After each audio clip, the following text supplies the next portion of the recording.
So we've talked about freedom and responsibility for the children, and we've talked a little about our responsibility in terms of preparing an environment that, allows for the children's liberties to be, as perfect as possible, as Montessori says.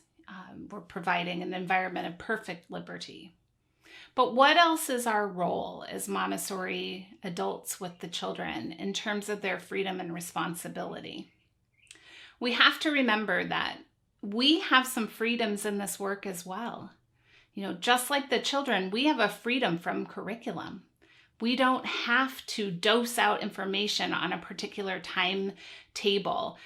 We're really able to respond to the children. We have that freedom to respond to the developmental needs that they show us. That's extraordinary in education, to see what a child needs and work to provide it, not have to wait for the rest of the class to be ready.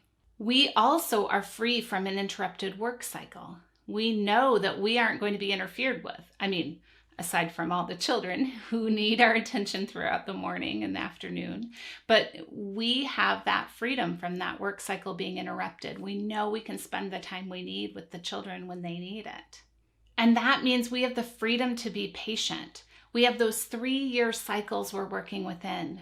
We don't need to panic if a concept isn't making sense for a child when they're 6. We can revisit it when they're 7 or 8, and we can try other things now. We can be patient and watch and respond to children's needs. We also have the freedom to be lifelong learners. We get to continuously learn alongside the children and to be excited about learning. That's a really amazing freedom we have in a Montessori elementary environment. But along with these freedoms, we have responsibilities as well in order to maximize those freedoms, in order to fully, support the children in their development. We have the responsibility to present all of cosmic education in its entirety. We aren't just going to pick and choose the things that we like or that we think society thinks is important. We are going to present it all, including going out, because that's the best support for children's self-construction and for their developing freedom and responsibility. We are going to plan and keep records. Even though we're really responsive to the children, this work takes a lot of planning and some serious record keeping. And we'll go into a lot of detail about that. But it is a responsibility that we have, and we must do it.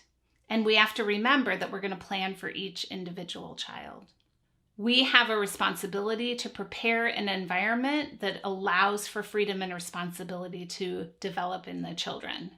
So that means we really have to thoughtfully think, prepare our environment, make sure we have the materials we need, that we've got the sort of psychological culture available for the children to flourish and to flourish in their self-construction.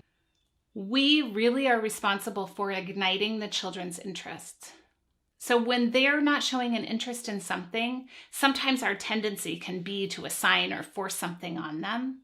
But actually, our responsibility is to ignite interest. We have to think of a way we could get them inspired. We have to, be excited and dramatic to get the children's interest. But we can't revert to assignments. We have that responsibility. We have to look to ourselves. What can I do differently to get this child interested in this particular concept? And we also have the responsibility to cultivate a culture of work and responsibility in the classroom. That does fall on us to help build the culture. The children will help us, but we have to create the culture where work is exciting, where everyone's happy to be working, where everyone feels safe working. That's something that we are responsible for in the classroom. And again, we'll talk a lot more about the things we need to do to develop that culture, but it is our responsibility. So we as adults have this incredible freedom in this work, freedoms that we get to have in the classroom, but we also have responsibilities. And if we fulfill both of those, then we have children that are going to be able to develop their freedom and responsibility. And we have a classroom that's going to be fully implementing cosmic education.